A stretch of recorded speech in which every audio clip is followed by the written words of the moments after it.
നമസ്കാരം. നാടിന്റെ നാവുന്നേലും നാട്ടുപട്ടം വാർത്തകളിലേക്ക് സ്വാഗതം. ഞാൻ ആർ തുളസി. ഇന്ന് നിങ്ങൾക്ക് അറിയാമല്ലോ, അത്തമാണ്, അത്തം പത്തോണം. മലയാളിയെ സംബന്ധിച്ച് എല്ലാ വേദനകളും വിഷമങ്ങളും മറന്ന് സമ്പൽ സമൃദ്ധിയുടെ സന്തോഷത്തിന്റെ ഒരു കാലമാണ് ഇനി വരാനിരിക്കുന്നത്. ഈ കാലം എല്ലാ മലയാളിയെ സംബന്ധിച്ചു എന്റെയൊക്കെ കുട്ടിക്കാലത്ത് ഞങ്ങൾക്ക് വളരെ ആഹ്ലാദകരമായിരുന്നു. ഞങ്ങൾക്ക് ഇന്നത്തെ കൂട്ടുള്ള പരീക്ഷയുടെ പ്രശ്നങ്ങളോ രക്ഷകർത്താക്കൾ അടിച്ചിരുത്തി പഠിപ്പിക്കുകയോ അങ്ങനെയൊന്നും ഇല്ലായിരുന്ന സമയത്ത് എങ്ങനെയെങ്കിലും ഈ പരീക്ഷ എഴുതി തീർക്കുക, അത് കഴിഞ്ഞ് ഇറങ്ങുക. ഇപ്പൊ നമ്മുടെ ഓണത്തിന്റെ തലേന്നൊക്കെയാണ് നമുക്ക് യഥാർത്ഥത്തിൽ കുട്ടികൾക്ക് അവധി. ഞങ്ങൾക്ക് അങ്ങനെയല്ല, ഓണത്തിന് ഒരാഴ്ച മുമ്പേ കൊണ്ട് അവധി ഉണ്ടാകുമായിരുന്നു. അത് കഴിഞ്ഞ് നമ്മൾ അറുമാദിക്കുന്ന സമയമായിരുന്നു ഓണക്കാലം. ആ ഓണക്കാലം തന്നെ ഇന്നത്തെ കുട്ടികൾക്കും ഇന്നത്തെ മുതിർന്നവർക്കും കിട്ടട്ടെ എന്ന് ഞങ്ങൾ ആശംസിക്കുകയാണ്. ഞങ്ങൾ ഈ ഓണത്തിനും ഒരു പുതിയ പങ്ക്തി 10 ദിവസം ചെയ്യുകയാണ്. അതിലാദ്യമായി നമ്മൾ ഇന്ന് എടുക്കുന്നത് നമ്മൾ അതിപ്രശസ്തരെയൊന്നുമല്ല, പക്ഷെ എന്നാൽ മനസ്സുകൊണ്ടും കർമ്മം കൊണ്ടും ഗുണം കൊണ്ടും നല്ല മനുഷ്യനായ, അത് കൃഷിയിലായാലും അഭിനയത്തിലായാലും നന്മയുള്ള മനസ്സുകൊണ്ടായാലും അത്രയും നല്ല നമ്മളോടൊപ്പമുള്ള ഒരു സാധാരണക്കാരനായ സത്യപ്രകാശിൽ നിന്നും തുടങ്ങുന്നു. നമുക്ക് ഇന്നത്തെ നാട്ടുവട്ടം വാർത്തകളിലേക്ക് നമുക്ക് നന്നായി ഓണത്തോടെ ആമോദത്തോടെ സന്തോഷത്തോടെ കളയാം. നാട്ടുവട്ടം വാർത്തകളിലേക്ക് നമുക്ക് പോകാം. ഇന്നത്തെ സ്വർണ്ണവില ഗ്രാമിന് 6720 രൂപ, പവന് 53,760 രൂപ. ഇന്നത്തെ സ്വർണ്ണവില നിങ്ങൾക്കായി സമർപ്പിക്കുന്നത് Chinnoos fashion jewellers, hospital junction, Kundara.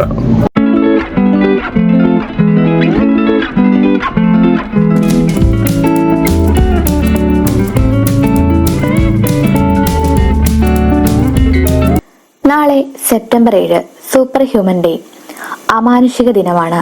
ലോക ഗൂഗിൾ അനുസ്മരണ ദിനമാണ്. ഇക്കയ്ക്ക് അങ്കിൾ സാം എന്ന ഇരട്ടപ്പേര് വീണ ദിനം. 1813 ഇത്. പോർച്ചുഗൽ അധിനിവേശത്തിൽ നിന്ന് ബ്രസീൽ സ്വതന്ത്രമായി. മലയാളത്തിലെ ആദ്യത്തെ ലക്ഷണമൊത്ത നോവലായ ഇന്ദുലേഖയുടെ കർത്താവ് ഒ ചന്തുമേനോൻ ചരമദിനം. പ്രധാനമന്ത്രി Rajiv Gandhi Silent Valley National Park രാഷ്ട്രത്തിന് സമർപ്പിച്ച ദിവസം. 1985 ഇത്. സാമൂഹ്യ പ്രവർത്തകനായിരുന്ന BS കേരളീയൻ ചരമദിനം. എല്ലാ വർഷവും സെപ്റ്റംബർ 7 അമാനുഷിക ദിനം ആചരിക്കുന്നത്. തങ്ങൾ അനുഭവിക്കുന്ന വെല്ലുവിളികൾ, അപമാനം എന്നിവയെ അഭിമുഖീകരിക്കുകയും അതിജീവിക്കുകയും ചെയ്യുന്ന വൈകല്യമുള്ള ആളുകളെ ഈ ദിനം ആദരിക്കുന്നു.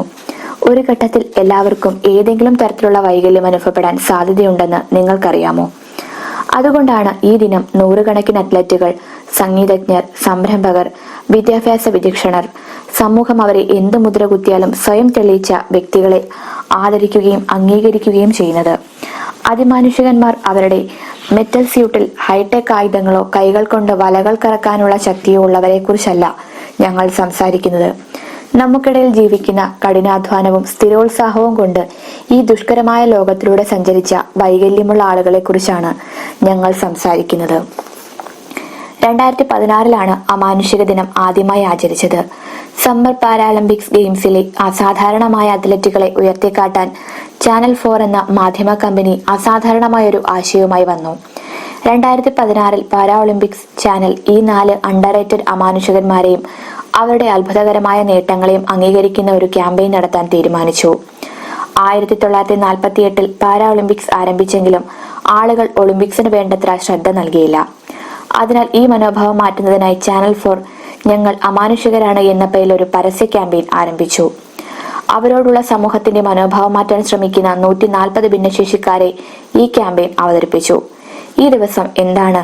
വൈകല്യങ്ങളുള്ള ആളുകളുടെ മേൽ അടിച്ചേൽപ്പിക്കപ്പെടുന്ന കളങ്കത്തിൽ നിന്ന് മാറി അവരെ തുല്യമായി പരിഗണിക്കുക. വൈകല്യമുള്ളവരെ നിങ്ങൾക്ക് കഴിയുന്ന വിധത്തിൽ പിന്തുണയ്ക്കുകയും ഈ അത്ഭുതകരമായ ലോകത്ത് സമാധാനപരമായി ജീവിക്കാൻ അവരെ സഹായിക്കുന്നതിന് നിങ്ങളുടെ കഴിവിന്റെ പരമാവധി ചെയ്യുകയും ചെയ്യുക. മാത്രമല്ല, ജീവിതത്തിൽ അവർ നേരിടുന്ന വെല്ലുവിളികളെ അഭിമുഖീകരിക്കുകയും അതിജീവിക്കുകയും ചെയ്യുന്ന ഏതൊരാളും അമാനുഷികനാണ്. അതിനാൽ സ്വയം പുറകിൽ തലോടിക്കൊണ്ട് ലോകം കീഴടക്കാൻ പോകുക. പത്തരമാറ്റൻ പൊൻപ്രഭയിൽ സമ്മാന പെരുമഴയുമായി ചിന്നൂസ് പൊന്നോണത്തെ വരവേൽക്കുന്നു. സെപ്റ്റംബർ 1 മുതൽ 20 വരെയുള്ള ഓണനാളുകളിൽ ഓരോ പവൻ സ്വർണ്ണാഭരണങ്ങൾ വാങ്ങുമ്പോഴും പട്ടുസാരികളും ചുരിദാറും സമ്മാനം. കൂടാതെ ഓഫർ ദിനത്തിലുള്ള എല്ലാ പർച്ചേസുകൾക്കും കൈ നിറയെ സമ്മാനങ്ങൾ. ആഘോഷങ്ങൾ കൂടുതൽ പ്രൗഢമാക്കുവാൻ all Kerala gold and silver merchants അസോസിയേഷന്റെ ആഭിമുഖ്യത്തിൽ ഓണം സ്വർണോത്സവം സമ്മാന പദ്ധതിയിലൂടെ 2.25 കിലോ സ്വർണവും 10 കിലോ വെള്ളിയും സ്വന്തമാക്കുവാനുള്ള സുവർണാവസരം. എല്ലാ പർച്ചേസിനും ചിന്നൂസിൽ നിന്നും സമ്മാന കൂപ്പണുകൾ നൽകുന്നു. ഒക്ടോബർ 31 വരെ നീണ്ടു നിൽക്കുന്ന സമ്മാന പദ്ധതിയിൽ നറുക്കെടുപ്പിലൂടെ തിരഞ്ഞെടുക്കുന്ന ഭാഗ്യശാലിക്ക് ബമ്പർ സമ്മാനമായി 100 പവൻ സ്വർണം. ഏവർക്കും ചിന്നൂസ് ഫാഷൻ ജ്വല്ലറിയുടെ പൊന്നോണാശംസകൾ. വിളംബരത്തിന്റെ നാട്ടിൽ വിശ്വസ്തതയുടെ നാമം ചിന്നൂസ് ഫാഷൻ ജ്വല്ലേഴ്സ്, ആശുപത്രിമുക്ക്, കുണ്ടറ.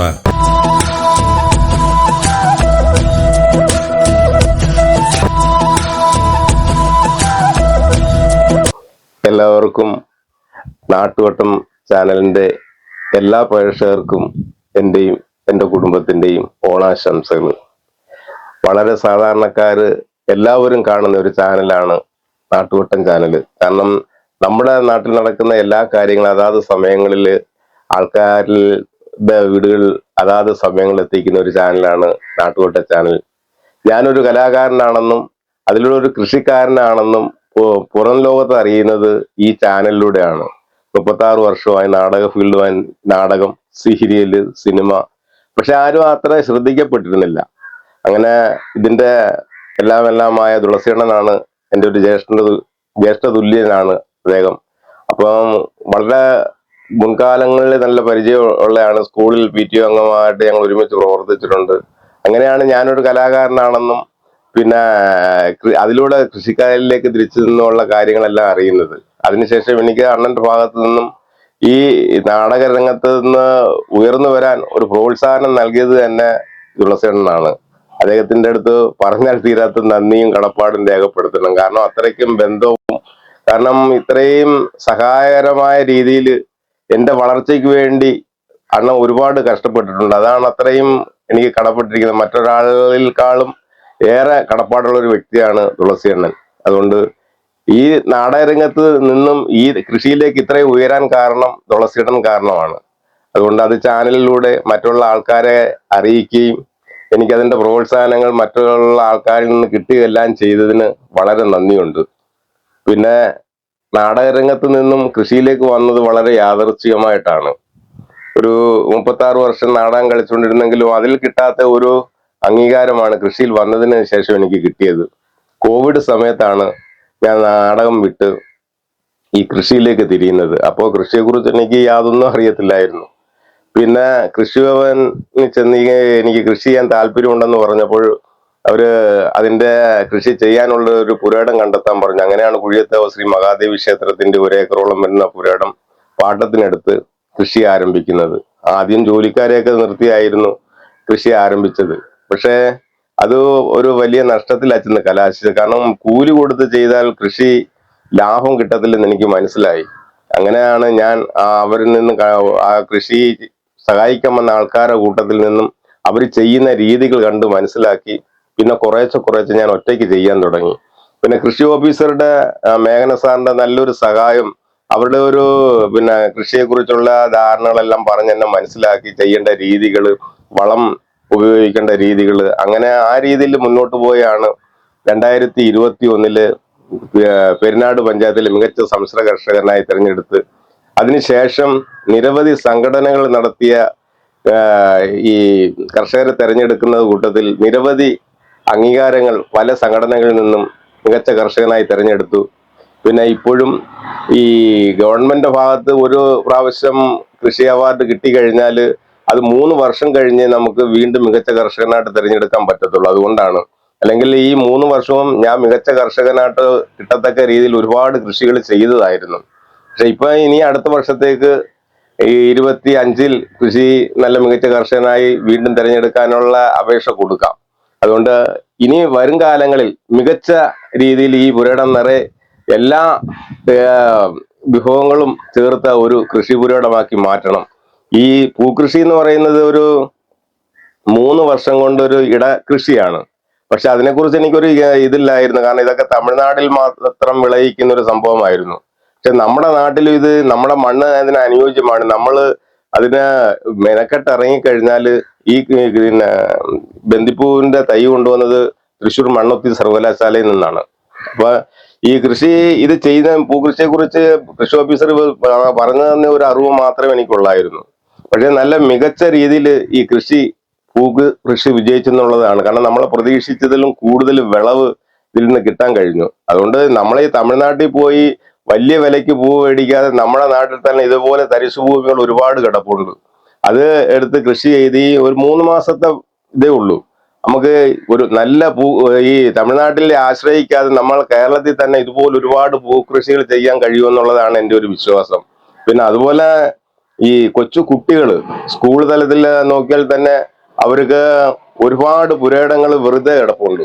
അവിടെ ആ ടീച്ചേഴ്സുമാര് വിചാരിച്ചാല് പച്ചക്കറി, പൂക്കൃഷി ഇതെല്ലാം നമ്മളെ കുട്ടികളെ കൊണ്ട് ചെയ്യിപ്പിക്കാൻ കഴിയും. കാരണം ഒരു വിഷയം ഇപ്പൊ എത്രയോ വിഷയങ്ങൾ കുട്ടികളെ പഠിപ്പിക്കുന്നു. ഇതൊരു കൃഷി ഒരു വിഷയമാക്കി മാറ്റി കൊച്ചു കുട്ടികൾക്ക് പറഞ്ഞ് മനസ്സിലാക്കി അധ്യാപകരോട് ചേർന്ന് എല്ലാ സ്കൂളുകളിലും ചെറുതും വലുതുമായിട്ടുള്ള കൃഷിത്തോട്ടങ്ങൾ ഉണ്ടാക്കി അവർക്ക് അതിന്റെ അറിവ് പകർന്നു കൊടുത്താൽ എല്ലാവർക്കും കൃഷിയിൽ നിന്നും ഒരു അഭിവൃദ്ധി ഉണ്ടാവും എന്നുള്ളതാണ് എൻ്റെ ഒരു അഭിപ്രായം. കാരണം ഈ തമിഴ്നാട്ടിൽ നിന്നും മറ്റിടത്തു നിന്നും വരുന്ന എല്ലാ സാധനങ്ങളും പച്ചവെള്ളം പോലും പുറത്തിറങ്ങിയാൽ കുടിക്കാൻ പറ്റാത്തൊരു അവസ്ഥയാണ്. അതിനകത്ത് പോലും കൃത്രിമമാണ്.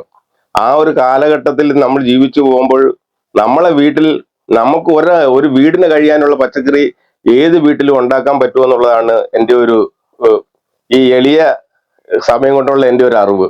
കാരണം ഇപ്പം പുരയിടമില്ലെന്നുണ്ടെങ്കിൽ വീടിന്റെ മുകളിൽ തന്നെ ഈ ബാഗ് വെച്ച് ചെടി കൃഷികൾ ചെയ്യാൻ പറ്റും. പച്ചക്കറി ആയാലും ഏത് കൃഷിയും ചെയ്യാൻ പറ്റും. പക്ഷെ നമ്മൾ അതിന് മെനക്കെട്ട് ഇറങ്ങണം. രാവിലെയും വൈകിട്ട് ഈ നടക്കാനും ഓടാനും പോകുന്ന സമയം കൊണ്ട് ആ സമയം മതി ഈ കൃഷി ചെയ്യാൻ ഒരു ഇച്ചിരി സമയം കണ്ടെത്താനായിട്ട്. അതുകൊണ്ട് നമുക്ക് വിഷരഹിതമായ പച്ചക്കറികളും ഉപയോഗിക്കാൻ കഴിയും എന്നുള്ളതാണ് എൻ്റെ ഒരു വിശ്വാസം. അതുപോലെ വളങ്ങൾ തന്നെ ഞാൻ തന്നെ ഉണ്ടാക്കുകയാണ്. ജൈവവളങ്ങൾ, ചാണകവും മറ്റേ ജീവാമൃതം എന്ന് പറയുന്ന വളങ്ങളൊക്കെ ഞാൻ തന്നെ ഉണ്ടാക്കിയാണ്. രാസവളം യാതൊന്നും നമ്മളെ ഈ തോട്ടത്തിൽ തന്നെ കൊണ്ടുവന്നിട്ടില്ല. അപ്പൊ അതുകൊണ്ട് കുഞ്ഞുങ്ങൾക്ക് വരെ ഈ കൃഷിയെക്കുറിച്ച് പകർന്നു കൊടുക്കാൻ മാതാപിതാക്കളും അതുപോലെ സ്കൂൾ തലത്തിൽ അധ്യാപകരും ശ്രമിക്കണമെന്നാണ് ഈ അവസരത്തിൽ എനിക്ക് പറയാനുള്ളത്. ഈ നാടകത്തിനൊക്കെ പോകുമ്പോഴത്തേക്ക് വർഷമായിട്ടൊക്കെ നാടകത്തിന് 36 വർഷം എന്നാണല്ലോ പറഞ്ഞത്. മാത്രമല്ല അതിനകത്ത് നമുക്ക് തോന്നുന്നത് ഈ ഓണക്കാലങ്ങളിലൊക്കെ ഈ കലാകാരന്മാർക്ക് പലർക്കും ഓണം സിനിമയിലും നാടകത്തിലൊക്കെ ഉള്ളവർക്ക് ഓണം ഉണ്ണാൻ കഴിയാതെ റിഹേഴ്സൽ ക്യാമ്പിലും ഒക്കെ ആവുന്ന അവസ്ഥയുണ്ട്. ചിലപ്പോൾ ദൂര സ്ഥലങ്ങളാണ് നാടകമെങ്കിൽ വീട്ടിലെത്താനൊക്കത്തില്ല. അങ്ങനെയൊക്കെയുള്ള അനുഭവങ്ങൾ ഉണ്ടായിരുന്നു. ഒരുപാട് അനുഭവങ്ങൾ ഉണ്ടായിരുന്നു. നമ്മൾ അഡ്വക്കേറ്റ് മണിലാലിന്റെ തനിമ എന്ന ട്രൂപ്പില് ദൈവം പിറന്ന വീട് സ്റ്റേറ്റ് അവാർഡൊക്കെ മേടിച്ച നാടകമാണ്. ആ നാടകം കളിക്കുന്ന വെച്ചാൽ ഓണത്തിന് ആ നാടകം പൂർത്തീകരിച്ചില്ല. കാരണം വീട്ടിൽ വരാൻ പറ്റത്തില്ല. ഓണത്തിന് 10 നാടകം കൊടുത്തിരിക്കുക ആ സമയത്ത്, ഒരു ദിവസം 2 എണ്ണം വെച്ച്. പക്ഷെ ആ നാടകം പൂർത്തീകരിക്കാൻ പറ്റാത്തതുകൊണ്ട് ആ ക്യാമ്പിൽ തന്നെ കിടന്ന് തിരുവോണത്തിൻ്റെ അന്ന് അവിടുന്ന് ഒരു പൊതിച്ചോറ് മേടിച്ചു നിന്നുകൊണ്ടാണ് ചങ്ങനാശ്ശേരി നാടകം കളിക്കാൻ പോകുന്നത്. ആ നാടകമൊക്കെ നമ്മൾ ഗംഭീര വിജയമാക്കിയ ഒരു നാടകമാണ്. സ്വാശ്രയ കോളേജിന്റെ ഒരു കഥയായിരുന്നു. അത് സ്റ്റേറ്റ് അവാർഡും മറ്റൊരുപാട് അവാർഡുകളും കിട്ടിയ ഒരു നാടകമായിരുന്നു. അങ്ങനെ ഒരുപാട് നാടകാനുഭവം പറയാൻ ഒരുപാട് അനുഭവങ്ങളുണ്ട്. നാടകം കളിക്കാൻ പോകുന്നത് തന്നെ വളരെ യാദൃച്ഛികമായിട്ടാണ്. നമ്മളെ കൊല്ലം ചൈതന്യയുടെ പീനക്കോട് എന്നൊരു നാടകം, അത് ആലുവ ഫൈനാൻസ് സൊസൈറ്റി കളിക്കാനായിട്ട്. അപ്പൊ അതിലൊരു അഭിനയിക്കുന്ന ആർട്ടിസ്റ്റിന്റെ കല്യാണമായിരുന്നു ചാത്തന്നൂര് വെച്ച്. അപ്പൊ അവരുടെ എഗ്രിമെന്റ് എന്ന് വെച്ചാൽ മാലയിടിയിൽ കഴിഞ്ഞിട്ട് നേരെ നാടകം കളിക്കാൻ പോകാം എന്നുള്ള ഒരു ഇതായിരുന്നു. അല്ല നടൻ അതിനകത്ത് ഒരു ഹീറോ ആയിട്ട് അഭിനയിക്കുന്നത്. അപ്പൊ നമ്മള് നാടകത്തെ കുറിച്ച് ഇങ്ങനെ ഈ അമച്ചൂർ നാടകം കളിച്ച് നടക്കുന്ന ഒരു സമയമായിരുന്നു. അപ്പൊ ഈ ചൈതന്യ ഉദയണ്ണനുമായിട്ടൊക്കെ ഒരു ജ്യേഷ്ഠാനീയ ബന്ധം ഉണ്ടായിരുന്നു. ഞാൻ ഈ കല്യാണത്തിന് എന്നെ ക്ഷണിച്ച് ഞാനിവിടെ കല്യാണത്തിന് ചെന്നതാ. അവിടെ ചെന്നപ്പം നാടകം ഈ മാലയിടിയിൽ കഴിഞ്ഞപ്പം ചെറുക്കന്റെ വീട്ടുകാർ ചെറുക്കനെ വിടത്തില്ല. ഇന്നെന്തായാലും നാടകം കളിക്കാൻ പോകാൻ പറ്റത്തില്ലെന്ന് പറഞ്ഞു. അപ്പൊ ആലുവ ഫൈനാൻസ് സൊസൈറ്റിയിലായിരുന്നു അന്ന് നാടകം 6:30. അപ്പൊ അതിന്റെ സംഘാടകനും മുതലാളിയും സംവിധായകനുമായ ഉദയണ്ണൻ ആകെ വിഷമത്തിലായി. എല്ലാം സൂപ്പർ ഹിറ്റ് നാടകമായിരുന്നു പീനക്കോട്, എല്ലാവർക്കും അറിയാവുന്നതാണ്. അങ്ങനെ അണ്ണം വിഷമിച്ച് നിൽക്കാൻ പല നാടന്മാരെയും വിളിച്ചു. ഇതിനകത്ത് ഒരു പെട്ടെന്ന് വന്ന് അഭിനയിക്കാൻ കഴിയുന്ന പല വലിയ വലിയ നടന്മാരെയും വിളിച്ചപ്പോ ആരും ഒരു റിഹേഴ്സലില്ലാതെ ആ നാടകം കളിക്കാൻ പോകാൻ പറ്റത്തില്ല. കാരണം അങ്ങനെ ഒരു നാടകമായിരുന്നു. അപ്പൊ എന്നോട് നമ്മള് ഈ കല്യാണത്തിൽ നിന്ന് അവിടെ നിൽക്കുകയാണ്. അപ്പം ഉദയണ്ണൻ വിളിച്ചു ചോദിച്ചു, നിനക്ക് നാടകം കളിക്കാൻ പറ്റുമെന്ന് വെച്ചാൽ. അപ്പൊ നമുക്കിത് നാടകം വീഴ്ചാലും ഇല്ലെങ്കിലും നമുക്ക് പ്രശ്നമില്ല, നമുക്ക് എവിടെയെങ്കിലും ഒരു പ്രൊഫഷണൽ രംഗത്ത് കയറിയാൽ മതിയല്ലോ. ഞാൻ പറഞ്ഞ സ്ക്രിപ്റ്റ് ഇങ്ങോട്ട് വന്നാൽ ഞാനൊന്ന് നോക്കട്ടെ എന്ന് പറഞ്ഞു. അങ്ങനെ സ്ക്രിപ്റ്റ് ചോദിക്കുമ്പോൾ ഇച്ചിരി കൂടുതലുണ്ട്. അപ്പൊ എന്നോട് പറഞ്ഞു, തെറ്റുകൾ വന്നാലും നിങ്ങൾ പറഞ്ഞു തന്നാൽ മതി, ഞാൻ പറയാമെന്ന് പറഞ്ഞു. അപ്പൊ നമുക്ക് മനസ്സിലൊരു ഉറപ്പുണ്ടായിരുന്നു, എന്തായാലും അമച്ചർ നാടകത്തിന്റെ ഒരു ബലം സിംബോളിക്കലൊക്കെ ഒരുപാട് കളിച്ചിട്ടുണ്ട്. അങ്ങനെ ഇവിടുന്ന് എന്നെ വണ്ടി കയറ്റ കല്യാണ സ്ഥലത്ത് നിന്ന് കൊണ്ടുപോവുകയാണ് നാടകം കളിക്കാനായിട്ട്, പ്രൊഫഷണൽ നാടകം. അപ്പൊ അവിടുന്ന് അങ്ങോട്ട് വണ്ടി കയറി ഉടനെ സ്ക്രിപ്റ്റ് വെച്ച് എല്ലാവരും ബാക്കിയുള്ള ആർട്ടിസ്റ്റുകൾ അടുത്തടുത്തിരുന്ന് മറ്റുള്ള ഡയലോഗ് പറഞ്ഞ് ഞാൻ ആ ഡയലോഗ് എല്ലാം അതിന്റെ പ്രധാനപ്പെട്ട ഭാഗങ്ങളെല്ലാം പറഞ്ഞു തന്ന് അവിടുന്ന് കൊല്ലത്തുനിന്ന് ആലുവായി ചെല്ലുന്നതിനകം അതൊരു ബൈഹാർട്ടാക്കി. ആ പ്രധാനപ്പെട്ട ഭാഗങ്ങളെല്ലാം. അങ്ങനെ അവിടെ ചെന്നൊക്കെ വന്ന് നാടകത്തിനൊക്കെ ഭയങ്കര ഒരു ഇങ്ങനെ ജനങ്ങൾക്കൊരു പ്രിയമുള്ള സമയമായിരുന്നു. അവിടെ ചെന്നപ്പോൾ കാണാൻ ഭയങ്കര പിന്നെ ആലുവ ഫൈനാൻസ് സൊസൈറ്റി ഭയങ്കര ടിക്കറ്റ് പ്രോഗ്രാമാ. ജനങ്ങൾ എന്ന് വെച്ചാൽ അവിടെ ചെന്നപ്പോ വണ്ടി താമസിച്ചു. അത് ഒരു 6:30 ആയപ്പോഴത്തേക്ക് അവിടെ ക്യൂ ആള് നിൽക്കുക നാടകം കാണാൻ. അവിടെ ചെന്നപ്പോഴത്തേക്ക് നമ്മളെ ധൈര്യം എല്ലാം ചോർന്നു പോയി. കാരണം ഇത്രയും ആൾക്കാരുടെ മുമ്പിൽ ഈ നാടകം എങ്ങനെ കളിക്കാൻ പറ്റുമെന്നുള്ളത്. എന്തായാലും എല്ലാവരും കൂടെ ചേർന്ന് നമുക്കൊരു ധൈര്യം തന്നു ആർട്ടിസ്റ്റുകൾ. അങ്ങനെ നാടകം തുടങ്ങി. ഭയങ്കര ജനം. ഒരു 6:30-ക്കുള്ള നാടകം 7:30 അങ്ങോട്ടായപ്പോഴാണ് തുടങ്ങിയത്. നാടകം കളിച്ച് വിനോദ് നന്നായിട്ട് കളിച്ച്. അപ്പൊ ഒരു 1-2 ഡയലോഗ് മാത്രം ഒരു ചെറിയ പരസ്യവും വന്നു. അപ്പൊ അവിടെ ഇന്ന് സേവ്യർ പുൽപ്പാട് എന്നും പറഞ്ഞൊരു വലിയ നാടകാചാര്യൻ ഉണ്ടായിരുന്നു. അപ്പം പുള്ളി നാടകം കഴിഞ്ഞതിന് ശേഷം ബാക്കിൽ വന്ന് നാടകം ഗംഭീരമായിരിക്കുന്നു, നന്നായിരിക്കുന്നു. ആ പയ്യനൊരു ചെറിയ നിങ്ങളെ കൂടെ അത്ര എത്താൻ കഴിയുന്നില്ലെന്ന് പറഞ്ഞു. അന്നേരം ഉദാഹരണം വിളിച്ചിട്ട് പറഞ്ഞ് അവന് ആദ്യമായിട്ട് റിഹേഴ്സലും ഇല്ല, ഒരു കാര്യമില്ല, കൊല്ലത്തുനിന്ന് ഇവിടം വരെയുള്ള റിഹേഴ്സലും ഇല്ല, ഒരു ആർട്ടിസ്റ്റ് വരാൻ പറ്റാത്തതുകൊണ്ട് പുള്ളി പകരം കയറി കളിച്ചതാണെന്ന് പറഞ്ഞു. അവർ ഓടി വന്ന് എന്നെ കെട്ടിപ്പിടിച്ചിട്ട് പറഞ്ഞു, മോനെ നിനക്ക് നല്ലൊരു ഭാവിയുണ്ട്. അവിടുന്നാണ് എനിക്ക് പ്രൊഫഷണൽ നാടകത്തിലേക്ക് വരണമെന്നൊരു താല്പര്യം തോന്നിയത്. പിന്നെ തിരിഞ്ഞു നോക്കേണ്ടി വന്നിട്ടില്ല. ഈ 36 വർഷവും ഈ കേരളത്തിലെ ഒരുമാതിരി അറിയപ്പെടുന്ന സമിതികളിലെല്ലാം നാടകം കളിച്ച് പോവുകയാണ്. ഈ വർഷം കൊച്ചി നയനയുടെ മുന്നൊരുക്കം എന്ന നാടകത്തില് ഓണം കഴിഞ്ഞ് കളിക്കുന്നുള്ളൂ. നമ്മളെ വയനാട് ദുരന്തം കാരണം ഓണക്കളിയെല്ലാം മാറ്റിവെച്ച് ഗവൺമെന്റ് തലത്തിലെല്ലാം മാറ്റിയത് കൊണ്ട് ഓണം കഴിഞ്ഞേ നാടകം കളിക്കുന്നുള്ളൂ. ഒരുപാട് പേരുമായിട്ട് നാടകം കളിച്ചിട്ടുണ്ട്. നമ്മളെ മുകേഷ് ചേട്ടൻ, നമ്മളെ സിനിമയുടെ മുകേഷിന്റെ അച്ഛൻ മാധവൻ ചേട്ടൻ, അവരുടെ നമ്മ ഡോക്ടർ സീരിയല്, അവിടുന്നാണ് സീരിയല് ദൂരദർശനിലെ DD1, അന്ന് ഏഷ്യാനെറ്റ് ഒന്നും ഇല്ല. അവിടുന്നാണ് അഭിനയം സീരിയലിലോട്ട് തുടങ്ങുന്നത്. പിന്നെ ഒരുപാട് പ്രഗത്ഭരായ ഒരുപാട് നടന്മാർ, CC വിൽസന്റ് സാറ്, കുഴിയം മുരളി, പിന്നെ ഈ നടരായൻ മാഷ്, ചങ്ങനാശ്ശേരി നടരായൻ മാഷ്, അങ്ങനെ ഒരുപാട്. പിന്നെ കോട്ടയം, കേരളത്തിൽ ഒരുമാതിരി അറിയപ്പെടുന്ന സമിതികളായ രാജൻ പി ദേവന്റെ കൂടെ ജൂബിലിയിൽ 2 വർഷം ഉണ്ടായിരുന്നു. അങ്ങനെ പല പല സമിതി, ഗായത്രി സമിതികൾ നോക്കി ഒരുപാടുണ്ട്. വയലാറ്, ചൈതന്യ, കോട്ടയം വിശ്വസാരഥി, കോട്ടയം ദൃശ്യവേദി, കൊച്ചിൻ സമൃദ്ധി, ജൂബിലി തിയേറ്റേഴ്സ്. അങ്ങനെ എനിക്ക് ഇപ്പൊ പെട്ടെന്ന് പറയുമ്പോൾ ഒരുപാട് 10-35 നാടക സമിതികൾ കളിച്ച്, ചില വർഷങ്ങളിൽ ചില സമിതിയിൽ 2-3 വർഷം കളിച്ചിട്ടുണ്ട്. ഗായത്രിയിലൊക്കെ 2 വർഷം, പ്രണവത്തിൽ 2 വർഷം, പിന്നെ വയലാറിൽ 2 വർഷം. അങ്ങനെ കുറെ സമിതികളിൽ ഇങ്ങനെ നിന്നിട്ടുണ്ട്. ഇനി ഇതുമായിട്ട് മുന്നോട്ട് പോകണം. ഇപ്പൊ ചെറിയ ചെറിയ സീരിയല്, പിന്നെ കന്യാദാനം, അതിനകത്തൊരു വേഷം കിട്ടി. അപ്പൊ ഇനി പുതിയ അവരുടെ സീരിയലിലേക്ക് വേറൊരു വേഷം പറഞ്ഞിട്ടുണ്ട്. 10-70 വയസ്സ് പ്രായമുള്ള ഒരു മൂപ്പലാന്റെ വേഷമാണ്. പുള്ളി ടൗണിൽ പോയിട്ട് വന്ന് മരുമോളെടുത്ത് ആ പോയ അനുഭവം പറയുന്ന ഒരു 2-3 ഡയലോഗ് ഉണ്ട്. അതുകൊണ്ടൊന്ന് പറയാൻ നോക്ക് പറ്റുമല്ലോ എന്നുള്ളത്. എടി ഭാനുവേ, ഞാൻ ഈ അടുത്ത കാലത്ത് ടൗണിൽ വരെ ഒന്ന് പോയി കേട്ടോ.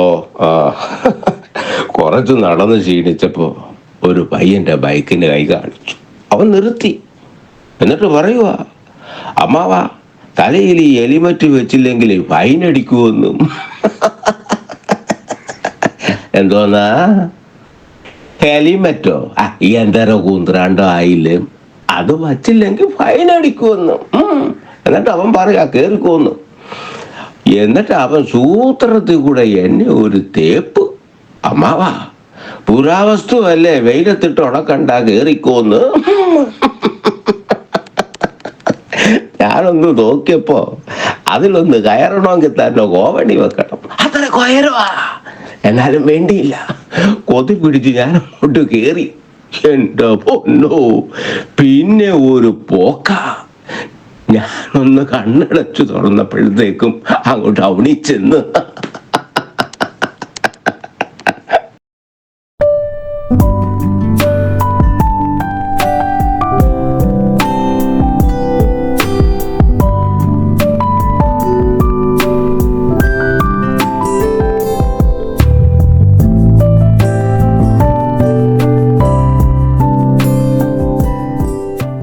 ലക്ഷ്യത്തിലേക്കുള്ള വഴി അന്വേഷിക്കുകയാണോ നിങ്ങൾ? ഉന്നത വിജയം നിങ്ങളുടെ ആഗ്രഹമാണോ? ഫുൾ A+ നിങ്ങളുടെ സ്വപ്നമാണോ? ആദ്യമെത്താൻ അറിവിൽ തുടങ്ങണം, ആഴത്തിൽ തുടങ്ങണം. മികച്ച വിജയം യാഥാർത്ഥ്യമാക്കാൻ വേണൂസിലേക്ക് സ്വാഗതം. എല്ലാ ക്ലാസുകളിലേക്കുമുള്ള അഡ്മിഷൻസ് ആരംഭിച്ചിരിക്കുന്നു. വേണൂസ് കോളേജ്, കുണ്ടറ, ഇളമ്പള്ളൂർ, കുഴിമതിക്കാട്, ചൊവ്വള്ളൂർ. കേരള അഗ്രോ കർഷകരുടെ അഭിമാനമാകും. പി പ്രസാദ്. കാർഷിക ഉൽപ്പന്നങ്ങൾ ഉപയോഗിച്ച് മൂല്യവർദ്ധിത ഉൽപ്പന്നങ്ങൾ പൊതുമാർക്കറ്റിൽ ഗുണമേന്മയോടെ ഇറക്കുമ്പോൾ കർഷകർക്ക് സാമ്പത്തിക നേട്ടവും അഭിമാനവുമാകുമെന്നും അതിനായി സർക്കാർ കേരള അഗ്രോ എന്ന ബ്രാൻഡ് രൂപീകരിച്ച് ഔട്ട്ലെറ്റുകൾ ആരംഭിച്ചിട്ടുണ്ടെന്നും കൃഷിമന്ത്രി പി പ്രസാദ് കേരളപുരം സ്വാശ്രയ കർഷക വിപണിയുടെ പുതിയ മന്ദിരം ഉദ്ഘാടനം ചെയ്യുകയായിരുന്നു അദ്ദേഹം. PC വിഷ്ണുനാഥ് MLA അധ്യക്ഷത വഹിച്ചു. BFPCK ജില്ലാ manager Sheeja Mathew, CEO B Sivaramakrishnan, മുതിർന്ന കർഷകൻ P Velayudhan Pillai, K Satheesan, Shirley Sathyadevan, T Marydasan, K മദലൻ, R Suresh Babu, KRBG Sahajan, G Santhosh, T Sheeba, AR Alfiya, K Ramanan എന്നിവർ സംസാരിച്ചു. പ്രൈമറി അഗ്രികൾച്ചർ എന്ന് പറഞ്ഞാൽ നമ്മളിതെല്ലാം ഉണ്ടാക്കുക എന്നുള്ളതാണ്. ഇപ്പോൾ ഒരു പച്ചക്കറി ഉണ്ടാക്കുന്നു, നെല്ലുണ്ടാക്കുന്നു, ആ കൃഷി ചെയ്ത ഏത് ഉൽപ്പന്നമാണോ ആ ഉൽപ്പന്നത്തെ മാത്രമായി കോൺസെൻട്രേറ്റ് ചെയ്ത് അത് ഉണ്ടാക്കുന്നതിന് ആണ് ഈ പ്രൈമറി അഗ്രികൾച്ചർ എന്ന്. അത് പച്ചക്കറിയാവാം, വാഴയാവാം, കപ്പയാവാം, കാച്ചിലാവാം, ചേനയാവാം, എന്തുമാവാം. അത് ഉൽപ്പാദിപ്പിക്കുന്നത് വരുന്നതാണ് ഈ പ്രൈമറി അഗ്രികൾച്ചർ. നമുക്കെല്ലാവർക്കും പരിചയമുള്ളതും നമ്മളെല്ലാവരും ഇടപെടുന്നതും നമ്മളെല്ലാവരും കേന്ദ്രീകരിച്ച് നിൽക്കുന്നതും ഈ പ്രൈമറി അഗ്രികൾച്ചറിലാണ്. എന്ത് പിന്നെ സെക്കൻഡറി അഗ്രികൾച്ചർ, രണ്ടാമത്തെ തലം എന്താണ്? രണ്ടാമത്തെ തലം എന്ന് പറഞ്ഞാൽ ഇതിനകത്തു നിന്നുണ്ടാകുന്ന മറ്റ് ഉൽപ്പന്നങ്ങളിലേക്കുള്ള ശ്രദ്ധ കേന്ദ്രീകരിക്കലാണ്. അതാണ് ഈ സെക്കൻഡറി അഗ്രികൾച്ചർ. കൃഷിയുടെ ഉൽപ്പന്നങ്ങളിൽ നിന്ന് വേറെ കൂടുതൽ ഉൽപ്പന്നങ്ങൾ വേറെ ഉണ്ടാക്കാൻ പറ്റും. ആ ഉണ്ടാക്കുന്നതിൽ കർഷകൻ ശ്രദ്ധ കേന്ദ്രീകരിക്കാറില്ല. ഇപ്പോൾ നിങ്ങൾ നോക്കൂ, ഒരു ഉരുളക്കിഴങ്ങുണ്ടെങ്കിൽ ഒരു പാക്കറ്റ്, വലിയ ഉരുളക്കിഴങ്ങാണെങ്കിൽ ഒരു പാക്കറ്റ് ചിപ്സ് വേണമെങ്കിൽ ഉണ്ടാക്കാം. ഒറ്റ ഉരുളക്കിഴങ്ങ് മതി. നമ്മൾ ഈ കടകളിൽ നിന്ന് വാങ്ങിക്കുന്ന ഒരു ഉരുളക്കിഴങ്ങിന് എത്ര രൂപ വില വരുമോ നമുക്ക് ഊഹമുണ്ടല്ലോ. ആ ഒരു ഉരുളക്കിഴങ്ങിൻ്റെ വിലയും ഒരു പാക്കറ്റ് ചിപ്സിൻ്റെ വിലയും നിങ്ങൾ നോക്കിക്കുക. കാരണം നമ്മൾ കുഞ്ഞുങ്ങളിപ്പോൾ ഏറ്റവും കൂടുതൽ കഴിക്കുന്നത് ഈ ചിപ്സ് ഭയങ്കര ഇഷ്ടമാണ് അവർക്ക്. നമ്മൾ സാധാരണ പണ്ട് ഉപ്പേരി, ഓണമാകുമ്പോൾ ഉപ്പേരിയൊക്കെ ഇറക്കും, ഉപ്പേരി ഒരു പാക്കറ്റ് ചിപ്സിൻ്റെ വിലയും കണക്ക് കൂട്ടുമ്പോൾ ഉരുളക്കിഴങ്ങ് പ്രൈമറി അഗ്രികൾച്ചറിൽ നിൽക്കും. സെക്കൻഡറി അഗ്രികൾച്ചറാണ് ഈ വില വ്യത്യാസം കർഷകന് കിട്ടുന്നില്ല. കിട്ടുന്നത് അത് ഉണ്ടാക്കിയ മുതലാളിക്ക് അല്ലെങ്കിൽ ഒരു സ്ഥാപനത്തിനാണ് കിട്ടുന്നത്. അപ്പോൾ നമ്മൾ ആലോചിക്കുന്നത് എന്തുകൊണ്ട് ഇത്തരം ഉൽപ്പന്നങ്ങൾ കർഷകൻ ഉണ്ടാക്കിക്കൂടാ? കർഷകൻ ഈ ഉൽപ്പന്നം ഉണ്ടാക്കുമ്പോൾ സെക്കൻഡറി അഗ്രികൾച്ചറാക്ക് നമ്മൾ തിരികെയാണ്. എന്തിനാണ് ഉണ്ടാക്കണമെന്ന് പറയുന്നതെന്ന് ചോദിച്ചാൽ കൃഷിക്കാരൻ്റെ വരുമാനത്തിൽ അത് വരണം. ഇപ്പം നമ്മളല്ലാതെ എല്ലാം ഉണ്ടാക്കുന്നു, നമ്മൾ ഏത്തക്ക ഉണ്ടാക്കി ഏത്തക്ക കൊണ്ടുപോയി വിറ്റ് സമാധാനമായി. ഇതിനകത്തുനിന്ന് മൂല്യവർദ്ധിത ഉൽപ്പന്നങ്ങൾ ഉണ്ടാക്കുക എന്നതിലേക്ക് എത്തിയാൽ എന്തുകൊണ്ട് നമുക്ക് കൂടുതൽ പൈസ മേടിക്കുന്നതിലേക്ക് എത്തിക്കൂടാ? ആ ചിന്തകൾ വന്ന് ഞങ്ങളിപ്പോൾ നോക്കുന്നത് പ്രൈമറി അഗ്രികൾച്ചർ കൊടുക്കുന്ന അതേ പ്രാധാന്യത്തോടു കൂടി സെക്കൻഡറി അഗ്രികൾച്ചറിന് പ്രാധാന്യം കൊടുക്കാൻ തീരുമാനിച്ചു, ഇടപെടാൻ തീരുമാനിച്ചു. അപ്പോൾ എന്താ ചെയ്യേണ്ടത്? ഇപ്പോൾ മൂല്യവർദ്ധിത ഉൽപ്പന്നം ഉണ്ടാക്കണം. ഉൽപ്പന്നം ഉണ്ടാക്കുന്ന കാര്യങ്ങളില്ല. അപ്പം ഞങ്ങളോട് പറഞ്ഞു ഒരു കൃഷിഭവനിൽ നിന്ന് ഒരു ഉൽപ്പന്നം ഉണ്ടാക്കണമെന്ന് പറഞ്ഞു. ഉദ്യോഗസ്ഥർക്കൊക്കെ മോഹമൊക്കെ ചെയ്തൊക്കെ ആയി എങ്കിലും പറഞ്ഞു. പക്ഷേ എന്നാലും നമ്മുടെ ഈ അവർ വലിയ താല്പര്യം എടുത്തതിൻ്റെ പേരിൽ മാത്രമാണത്. താഴെ വേറെ സംവിധാനമൊന്നും നമുക്കില്ല. ഉദ്യോഗസ്ഥർ തന്നെ താല്പര്യം എടുത്തു. ആ താല്പര്യം ഇപ്പോൾ 1076 കൃഷിഭവനാണ് ഉണ്ടല്ലേ ശിവരാമകൃഷ്ണൻ. 1076 കൃഷിഭവനിൽ നിന്ന് 1076 ഉൽപ്പന്നം ഉണ്ടാവണം നമ്മൾ ആഗ്രഹിച്ചത്. അപ്പോൾ നമുക്കറിയാം ചിലപ്പോൾ ഉണ്ടാവില്ല. കാരണം ചില മേഖലകളിൽ വിഷ്ണു അറിയാമല്ലോ, കുട്ടനാടൊക്കെ ആണെങ്കിൽ നെല്ല് മാത്രമേ ഉള്ളൂ. നെല്ലാണെങ്കിൽ എത്രയും പെട്ടെന്ന് PRS വഴി കൊടുത്ത് പൈസ മേടിക്കാനേ നോക്കുള്ളൂ. അല്ലാതെ അവിടെ നിന്ന് മൂല്യവർദ്ധിത ഉൽപ്പന്നം ഉണ്ടാക്കാൻ പ്രയാസം. അരിയാണ്, അതൊന്നും ഫാക്ടറിയൊക്കെ വലുത് വേണം, പ്രയാസമായിരിക്കാം. പക്ഷേ നിങ്ങൾ മനസ്സിലാക്കുക, മൂല്യവർദ്ധിത ഉൽപ്പന്നം ഉണ്ടാക്കാൻ തീരുമാനിച്ചപ്പോൾ നല്ല പ്രതികരണം വന്നു. ഞങ്ങൾക്ക് 2000-ലധികം മൂല്യവർദ്ധിത ഉൽപ്പന്നങ്ങൾ ഇപ്പോൾ കേരളത്തിൽ ഉണ്ട്. 3000-ഓളം മൂല്യവർദ്ധിത ഉൽപ്പന്നങ്ങൾ കൃഷിഭവനുകൾ കേന്ദ്രീകരിച്ച് കർഷകർ ഉൽപ്പാദിപ്പിക്കുന്നതിലേക്ക് വന്നു. അപ്പോൾ ഇതിനൊരു പേര് വേണ്ടേ? ഒരു ബ്രാൻഡ് നെയിം വേണം. ഇത് ഇന്നതിൻ്റെ ആണ്, കൃഷിഭവൻ മുൻകൈ എടുത്ത് കർഷകർ ഉണ്ടാക്കുന്നതാണെന്ന് അറിയണമല്ലോ. അല്ല പ്രസാദിൻ്റെ അച്ചാർ എന്നൊക്കെ പറഞ്ഞു കൊടുത്തിട്ട് മാത്രം കഥയില്ല. അപ്പോൾ ഇതെന്താ ഒരു ബ്രാൻഡ് നെയിം വേണം. ആ ബ്രാൻഡ് നെയിം കേരളത്തിലെ കൃഷി വകുപ്പ് മുൻകൈ എടുത്ത് ബ്രാൻഡ് നെയിം ഉണ്ടാക്കാൻ തീരുമാനം. അങ്ങനെ കേരള ഗ്രോ എന്നൊരു ബ്രാൻഡ് നെയിം നമ്മൾ ഉണ്ടാക്കി രജിസ്ട്രേഷൻ വാങ്ങിച്ചു. അത് ഞങ്ങൾ ഈ 2000-ലധികം ഉൽപ്പന്നങ്ങൾ ഇപ്പോൾ കേരള ഗ്രോ എന്നുള്ള ബ്രാൻഡ് നെയിമിലാണ് ഇറങ്ങുന്നത്. അടുത്ത പരിപാടി നമ്മൾ ഇതെങ്ങനെ കച്ചവടം ചെയ്യും? ഉണ്ടാക്കിയാൽ മാത്രം പോലും വിറ്റില്ലെങ്കിൽ കർഷകർ വലിയ നഷ്ടമാവുകയും ചെയ്യും. ഞങ്ങൾ രാവിലെ രണ്ടുകൂടി ഒരു ഏത്തക്കൊല ലേലം ചെയ്താൽ വന്നു. ഏത്തക്കൊല വാങ്ങിച്ചുകൊണ്ട് പോകുന്നു. ഉപ്പേരിയാക്കി വിൽക്കാനാണെങ്കിൽ ഇത് വിറ്റില്ലെങ്കിൽ ഏത്തക്കൊല അങ്ങ് വിറ്റാൽ മതിയായിരുന്നു, ഉള്ള പൈസ കിട്ടില്ലായിരുന്നു. ഇപ്പം വെളിച്ചെണ്ണയും വാങ്ങിച്ചു, ആളിനെയും നിർത്തി വറക്കുകയും ചെയ്തിട്ട് നമുക്ക് ആകെ പ്രശ്നമായല്ലോ എന്ന് പറഞ്ഞ് നിന്നു. അപ്പോൾ അതുകൊണ്ട് വിൽപ്പന കടമാണ്. വിൽപ്പന എന്ത് ചെയ്യണം? ഇത് പ്ലാസ്റ്റിക് കവറിനകത്താക്കി ഒരു 10,000-2000 രൂപ മുടക്കിയ ഒരു സാധനം കിട്ടും. വെച്ചിട്ട് അമർത്തുമ്പോഴത്തേനും അതങ്ങ് പ്രസ്സാവും. ഇങ്ങനൊന്നും കച്ചവടം ഒരു മനുഷ്യൻ വാങ്ങിക്കില്ല ഒന്നും. അപ്പോൾ ഞങ്ങൾ ആലോചിച്ചു നല്ല പാക്കിങ് വേണം, എവിടെയാണ്ട് പരിശീലനം കേരളത്തിലെങ്ങുമില്ല. മുംബൈയിലൊരു സ്ഥാപനമുണ്ട്, ഇന്ത്യൻ ഇൻസ്റ്റിറ്റ്യൂട്ട് ഓഫ് പാക്കേജിങ്, നമ്മുടെ IIT പോലൊരു സ്ഥാപനമാണ്, ഗവൺമെൻറ്റിൻ്റെയാണ്. ഞങ്ങൾ അവരുമായിട്ടൊരു ആശയവിനിമയം നടത്താൻ പോയി. അവർ വന്നു, ഞങ്ങൾ ഇവിടുന്ന് ആളിനെ വിട്ടു, അവരുമായിട്ടൊരു ധാരണാപത്രം ഒപ്പുവെച്ചു. കർഷകർക്ക് നമ്മൾ സൗജന്യമായിട്ട് പരിശീലനം കൊടുക്കാൻ. ഇപ്പോൾ ഞാൻ മിനിഞ്ഞാൻ നോക്കി 840 കർഷകർക്ക് ഈ പാക്കിങ്ങിൻ്റെ കാര്യത്തിൽ പരിശീലനം കൊടുത്തു കഴിഞ്ഞു. അപ്പോൾ അവരുടെ ഉൽപ്പന്നങ്ങൾ ഫ്രീ ആയിട്ട് ബ്രാൻഡ് നെയിം കൊടുത്തു, കേരള ഗ്രോ എന്നുള്ളത്. ഇപ്പോൾ ഇവിടെ ആർക്കും കൊടുക്കും. പാക്കിങ്ങിന് പരിശീലനം കൊടുത്തു. അതുകൊണ്ട് ഈ രണ്ട് കാര്യമായി. എന്നാലും മാർക്കറ്റിംഗ് എന്ന് പറഞ്ഞൊരു ഘടകം തന്നെയാണ് എല്ലാ ഇതിനകത്ത്. ഇത് പലരും ഞങ്ങൾ കൊടുക്കും, ചോദിക്കും ഇതെവിടെ കിട്ടും, നല്ല ഗംഭീര ഉൽപ്പന്നമാണല്ലോ, എവിടെ കിട്ടും എന്ന് ചോദിക്കും. അപ്പോൾ ഇത് എവിടെ കിട്ടും, എങ്ങനെ കൊടുക്കാൻ പറ്റും? ഓൺലൈനിൽ ആണെങ്കിൽ വാങ്ങിച്ചോളാം എന്ന് പലരും പറയും. അപ്പോൾ ഞങ്ങൾ ഓൺലൈനിലേക്ക് നോക്കി, എവിടെയാണ് ഓൺലൈൻ? അപ്പോൾ ആമസോണും ഫ്ലിപ്കാർട്ടുമാണ്. അപ്പോൾ ആമസോണിലും ഫ്ലിപ്കാർട്ടിലും കയറി. കൃഷി വകുപ്പിൻ്റെ മുൻകൈയിൽ 200ഓളം ഉൽപ്പന്നങ്ങൾ ആമസോണിലും ഫ്ലിപ്കാർട്ടിലും കയറി. അതുപോലെ എനിക്കത് ഇന്ത്യയിൽ ആദ്യമായിട്ടാണ് അങ്ങനെ ഒരു കൃഷി വകുപ്പിൻ്റെ ഉൽപ്പന്നം അങ്ങനെ വകുപ്പിൻ്റെ കയറുന്നത്. അപ്പോൾ അത് കയറിയപ്പോൾ നമുക്കൊരു പ്രശ്നം എന്ന് വെച്ചാൽ നമ്മൾ ഉൽപ്പാദിപ്പിക്കുന്നതിൽ കിട്ടുന്ന വലിയ വിലയൊന്നും നമ്മൾ നോക്കി. പക്ഷേ ഈ ആമസോണിനൊക്കെ ഉള്ളത് കൊടുത്തു കഴിയുമ്പോഴത്തേക്കും വില കൂടും. നമ്മൾ വൻകിട മൾട്ടിനാഷണൽ കമ്പനി ഒന്നും അല്ല, അതിനനുസരിച്ച് നമുക്ക് വില കുറയ്ക്കാൻ. അപ്പോൾ നമുക്ക് ഈ കുണ്ട്രയിൽ നമ്മളിപ്പോൾ അല്ലെങ്കിൽ ഇവിടെ ഈ സ്ഥലത്ത് തന്നെ നമ്മൾ കേരളപുരത്ത് നമ്മൾ കൊടുക്കാൻ പോകും 200 രൂപ കൊടുക്കുന്ന ഉൽപ്പന്നം നമ്മൾ ആമസോൺ വഴി കച്ചവടം ചെയ്യുമ്പോഴത്തേക്ക് 300 വില മാറുന്ന തരത്തിലേക്ക് എത്തും. അപ്പം നമുക്ക് നമ്മുടേതായ രീതി പോകണം. ആമസോണുമായിട്ട് മാത്രം അല്ലെങ്കിൽ ഫ്ലിപ്കാർട്ടുമായിട്ട് മാത്രമായി നമുക്ക് ഒക്കില്ല ആലോചിച്ചു. ഓൺലൈൻ മാത്രമല്ല ചെയ്യാൻ പറ്റുള്ളൂ. കേരള ഗ്രോയുടെ സ്വന്തമായ ബ്രാൻഡ് ഷോപ്പുകൾ ഉണ്ടാക്കാൻ ആളുകൾ 2 മാസത്തിനകം കേരളത്തിൽ 14 കേരള ഗ്രോ ബ്രാൻഡഡ് ഷോപ്പുകൾ വരും. കാരണം ഇത് മാത്രം വിൽപ്പന നടത്തുന്ന 14 എണ്ണം വരും. അതുകൊണ്ടൊന്നും ആവുന്നില്ല. പക്ഷേ എങ്കിലും കൃഷിക്കാരൻ്റെ കേരള ഗ്രോ എന്നുള്ള ബ്രാൻഡ് നെയിം കിട്ടിയ ഉൽപ്പന്നങ്ങൾ നമുക്ക് അവിടെ വിൽക്കാൻ പറ്റണം. അപ്പോൾ ഈ സെക്കൻഡറി അഗ്രികൾച്ചറിന് പ്രാധാന്യം കൊടുത്തെങ്കിൽ മാത്രമേ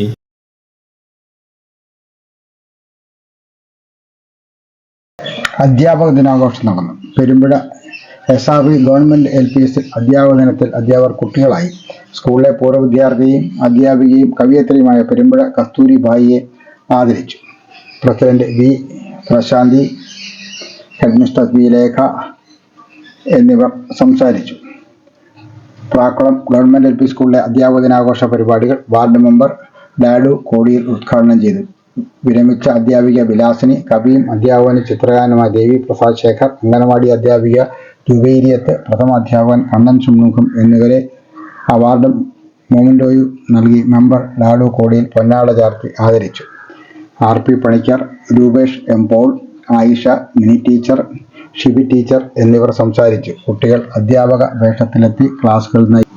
മുളവന JMYMA ലൈബ്രറിയുടെ ആഭിമുഖ്യത്തിൽ അധ്യാപക ദിനം ആചരിച്ചു. മുളവന ഗവൺമെൻറ് LP സ്കൂളിൽ സംഘടിപ്പിച്ച പരിപാടി ലൈബ്രറി കൗൺസിൽ കുണ്ടറ നേതൃസമിതി കൺവീനർ മുളവന രാധാകൃഷ്ണൻ ഉദ്ഘാടനം ചെയ്തു. ലൈബ്രറി പ്രസിഡന്റ് M ഗോപാലകൃഷ്ണൻ അധ്യക്ഷത വഹിച്ചു. ഹെഡ്മിസ്റ്റേഴ്സ് ജ്യോതി തോമസ്, സീനിയർ അധ്യാപിക J ജയ്മോൾ എന്നിവരെ ചടങ്ങിൽ ആദരിച്ചു. Library vice president B Madhusudanapillai, executive അംഗങ്ങളായ doctor SD Anilraj, Ambili, TP Joseph എന്നിവർ സംസാരിച്ചു. അധ്യാപക ദിനത്തിൽ SBI Kottarakkara branch Elampalloor SN SM HSS principal B അനിൽകുമാറിനെ ആദരിച്ചു. ആദരിക്കാനെത്തിയ ബ്രാഞ്ച് മാനേജരെ കണ്ട് അധ്യാപകർക്ക് കൗതുകം വർദ്ധിച്ചു. അനിൽ സാറിന്റെ വിദ്യാർത്ഥിനിയായ ശ്രീലക്ഷ്മിയായിരുന്നു ബാങ്ക് മാനേജരായി ആദരിക്കാനെത്തിയത്. സ്കൂളിലെ മാർഗംകളി കലാകാരിയും പിന്നീട് മാർഗംകളി പരിശീലകയും മാറിയ വിദ്യാർത്ഥിയായിരുന്നു ശ്രീലക്ഷ്മി.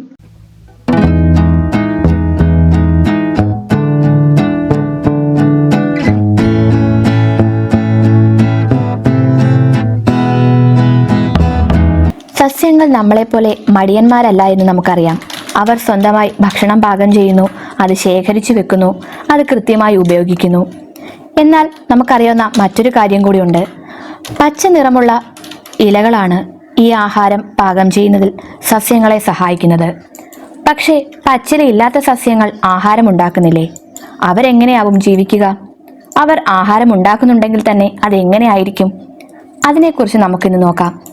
ചെടികളിൽ ഹരിതകമാണ് സൂര്യപ്രകാശത്തിന്റെ സഹായത്താൽ അന്തരീക്ഷത്തിലുള്ള കാർബൺ ഡൈ ഓക്സൈഡും വെള്ളവും ഉപയോഗിച്ച് ആഹാരം നിർമ്മിക്കുന്നത്.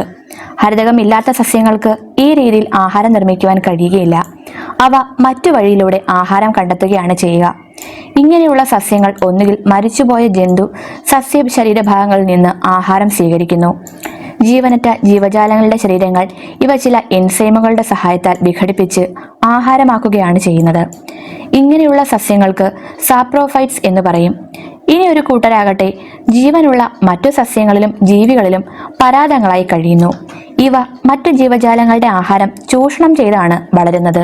ചെണ്ടുമല്ലി വിളവെടുപ്പ് നാൾ പെരിനാട് പഞ്ചായത്ത് 5-ാം വാർഡിലെ മിന്നൂസ് തൊഴിലുറപ്പ് യൂണിറ്റിന്റെ ആഭിമുഖ്യത്തിൽ നടത്തിയ ചെണ്ടുമല്ലി പൂവിന്റെ വിളവെടുപ്പ് നടന്നു. പഞ്ചായത്ത് പ്രസിഡന്റ് ദിവ്യ ജോകുമാർ ഉദ്ഘാടനം ചെയ്തു. കൃഷി ഓഫീസർ അഞ്ജന, രേഖ, പ്രിയ, വാർഡംഗം ജഗന്നാഥൻ, പ്രേംകുമാർ, സോമവല്ലി, പ്രസന്നൻ, രാജേന്ദ്രൻ, ബീന, ശ്രീലത, കുടുംബശ്രീ അംഗങ്ങൾ എന്നിവർ പങ്കെടുത്തു.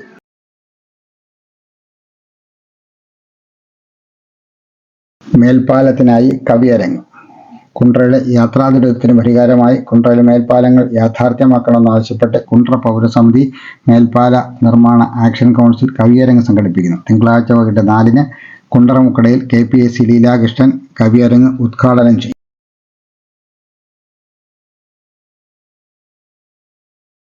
കുമ്പളം സർവീസ് സഹകരണ ബാങ്ക് പ്രസിഡന്റായി സോണി പി. പള്ളത്തെ തെരഞ്ഞെടുത്തു. CPI കുണ്ട്ര മണ്ഡലം സെക്രട്ടേറിയറ്റ് അംഗം, പേരയം ലോക്കൽ കമ്മിറ്റി സെക്രട്ടറി, അഖിലേന്ത്യാ കിസാൻ സഭ കൊല്ലം ജില്ലാ കമ്മിറ്റി അംഗം, കുണ്ട്ര മണ്ഡലം president, state service pensioners council Kundara മണ്ഡലം കമ്മിറ്റി അംഗം എന്നീ നിലകളിൽ പ്രവർത്തിക്കും. നിങ്ങളുടെ കുട്ടികൾ അലസരാണോ? മഹാവികൃതികളാണോ? വൈകി ഉറക്കം ഉണരുന്നവരാണോ? മുതിർന്ന നിങ്ങളും ഇങ്ങനെയൊക്കെ തന്നെയാണോ? കളരിയും യോഗയും ശാരീരിക വ്യായാമങ്ങളും ശീലമാക്കും. യോഗയും കളരിപ്പയറ്റും ശാരീരിക വ്യായാമങ്ങളും പഠിക്കാൻ MPV CBN കളരി, ഇളമ്പള്ളൂർ, കേരളപുരം സമാന്തര റോഡ്, ESIക്ക് എതിർവശം, കുണ്ട്ര.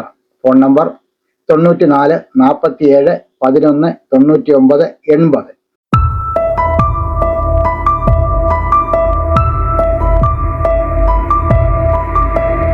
ജപ്പാൻകാരനായ ഒരു യോദ്ധാവിനെ അയാളുടെ ശത്രുക്കൾ പരാജയപ്പെടുത്തി ജയിലിലെറിഞ്ഞു. അന്ന് രാത്രി അയാൾക്ക് ഉറക്കം വന്നില്ല. കാരണം നാളെ എന്തും സംഭവിക്കാം. ക്രൂരമായി പീഡിപ്പിക്കപ്പെടാം, തൂക്കിലേറ്റപ്പെടാം. അയാളുടെ മനസ്സിലേക്ക് തൻ്റെ ധ്യാനഗുരുവിൻ്റെ വാക്കുകൾ കടന്നു വന്നു. നാളെ എന്നത് യഥാർത്ഥമല്ല, അതൊരു മിഥ്യയാണ്. ഇപ്പോൾ മാത്രമാണ് യഥാർത്ഥം. ഈ വാക്കുകൾ ഓർത്തുകൊണ്ടിരിക്കെ അയാൾ ശാന്തനായി സമാധാനമായി ഉറങ്ങി. നാട്ടുവട്ടം വാർത്തകൾ ഇന്നിവിടെ സമാപിക്കുകയാണ്. നാട്ടുവട്ടം വാർത്തകൾ സമാപിക്കുമ്പോൾ ഞങ്ങളുടെ ലൈല അവർ എവർലോ യൂട്യൂബ് ചാനലിൽ 9 ഹ്രസ്വചിത്രങ്ങൾ ഞങ്ങൾ ഇതുവരെ പ്രസിദ്ധീകരിച്ചിട്ടുണ്ട്. 6 മുതൽ തുടക്കം വരെയുള്ള സിനിമകൾ.